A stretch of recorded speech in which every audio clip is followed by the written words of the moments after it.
Rainbow soft and fluffy bread. Meskipun roti ini tanpa isi, tetapi sangat empuk dan lembut. Ditambah aroma butter dan susunya yang sangat harum, dan keempukannya ini bisa bertahan selama berhari-hari. Hai teman-teman, jumpa lagi. Sesi kali ini adalah pembuatan roti. Nah, nama roti ini adalah soft bread. Sesuai dengan namanya, roti ini pasti sangat empuk dan sangat lembut. Sebenarnya roti ini tidak beda jauh dengan roti sobek resep saya yang sebelumnya. Dalam pembuatan roti ini saya tetap menggunakan resep saya yang sebelumnya, yaitu resep roti sobek. Tetapi ada beberapa bahan yang saya agak ubah supaya bisa menghasilkan roti yang lebih empuk lagi. Nah, bahan yang saya ubah di sini adalah pemakaian susu, saya gunakan lebih banyak, dan penggunaan airnya saya kurangi. Jadi saya gantikan dengan susu. Terus penggunaan telur juga yang di resep sebelumnya adalah menggunakan 2 butir telur, di mana dipakai putih dan kuning telurnya. Nah, untuk resep ini saya hanya memakai 1 butir telur utuh dan menggunakan 2 kuning telur saja. Nah, yuk kita langsung saja pada cara pembuatannya. Pertama-tama airnya kita hangatkan, hangat-hangat kuku saja ya teman-teman. Terus turunkan ragi dan gula pasir, aduk. Kemudian kita tunggu kira-kira 5 menit sampai raginya berbuih.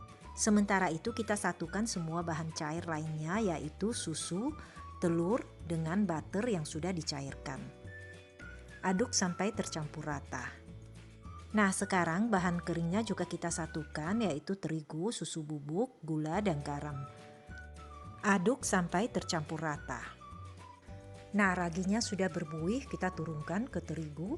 Begitu pula juga dengan campuran dari butter, telur, dan susu, kita semua tuang masuk ke dalam terigu. Aduk menggunakan spatula, tidak perlu lama-lama, yang penting semua bahannya tercampur rata. Nah, seperti begitu sudah bisa. Sekarang kita tutup dengan menggunakan celingprop.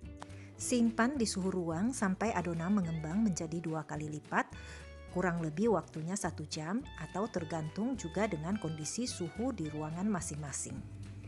Oke, yuk kita simpan dulu, kita tunggu sampai adonannya mengembang 2 kali lipat, baru kita masukkan ke kulkas. Nah teman-teman, ini adonannya sudah mengembang double size. Jadi saya akan masukkan ke dalam kulkas. Bisa di bagian chiller, yang penting jangan di bagian freezer ya teman-teman. Nah, ini adonannya dari kulkas. Saya buatnya kemarin dan hari ini saya mau lanjut untuk membuatnya. Jadi teman-teman, kalian bisa menyimpan adonan ini selama 3 hari di dalam chiller. Atau kalau tidak, teman-teman misalkan mau langsung membuat roti pada hari yang sama, setelah diistirahatkan, adonannya tidak perlu dimasukkan ke kulkas. Saya sih biasanya senangnya menguleni adonannya ini, mencampur adonannya di malam hari. Nah, menunggu setelah double size saya masukkan ke kulkas, dan pada hari kedua baru saya keluarkan dari kulkas dan melanjutkan pembuatan roti ini. Nah, teman-teman bisa pilih mau cara yang bagaimana, disesuaikan dengan waktu luang dari teman-teman semua.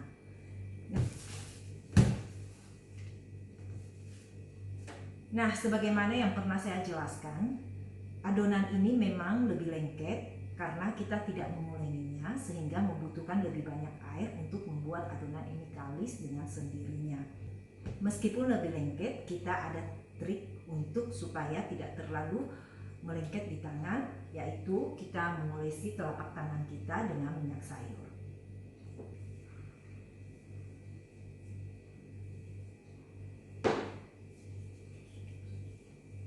Sebenarnya untuk resep ini setelah keluar dari kulkas kita tidak perlu uleni lagi.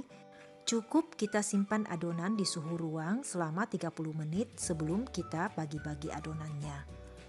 Tetapi berhubung kali ini saya membuat adonan dengan berbagai macam warna, sehingga saya menggunakan mixer untuk menguleni setiap bagian adonan ini biar tercampur dengan merata warnanya. Gunakan kocokan mixer yang khusus untuk roti ya, bukan untuk mengocok telur. Setiap bagian warna adonan kita mixer kurang lebih 2-3 menit saja. Yang penting warnanya sudah tercampur rata dan adonannya tidak keras lagi. Total berat dari seluruh adonan adalah 1200. Saya membaginya menjadi 5 warna sehingga setiap bagian warna itu beratnya 240 gram.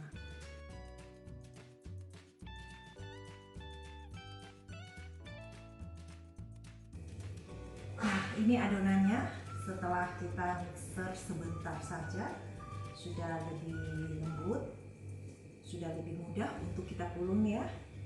Nah, kita simpan dulu. Nah, sekarang kita bikin adonan yang kedua. Kita beri warna orange. Saya menggunakan orange pasta.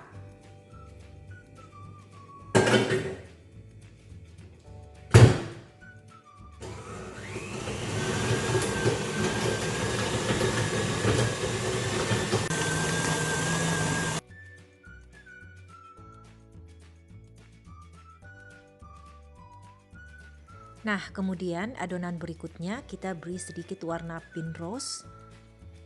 Sementara itu, setiap bagian adonan yang sudah tercampur warnanya itu kita bagi menjadi potongan-potongan kecil.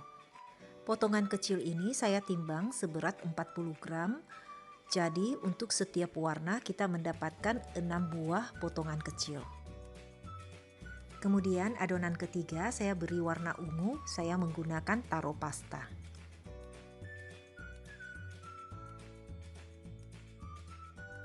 Dan untuk adonan terakhir saya beri warna hijau dengan menggunakan pandan pasta.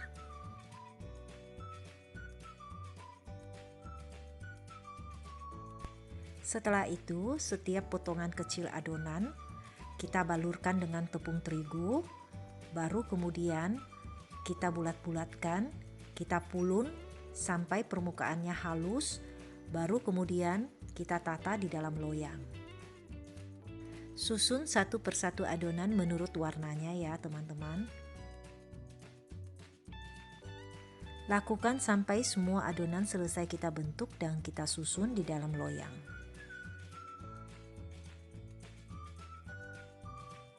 Setelah bulatan adonan terisi penuh di loyang, tutup dengan serbet lalu simpan kurang lebih 20-30 menit.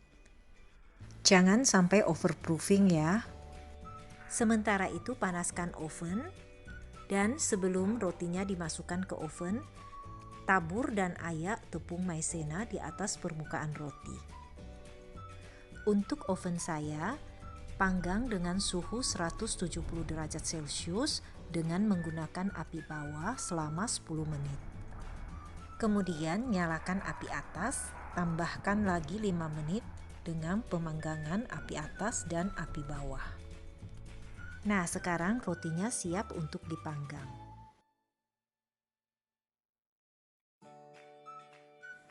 Nah, rotinya sudah matang, fresh from oven. Roti ini selain warnanya sangat menarik seperti warna pelangi, baunya juga sangat wangi, bau butter, dan juga saat kita santap, aroma susunya itu sangat kuat dan juga kelembutannya itu benar-benar sangat empuk. Bahkan sekalipun kita tekan, rotinya langsung mengembang kembali. Kelembutan roti ini bisa tahan sampai berhari-hari selama teman-teman menyimpannya di wadah yang kedap udara dan jangan dibiarkan kena angin. Nah, teman-teman bisa lihat serat roti ini sangat bagus, panjang-panjang, artinya sangat empuk ya. Oke teman-teman, sampai di sini dulu video saya kali ini.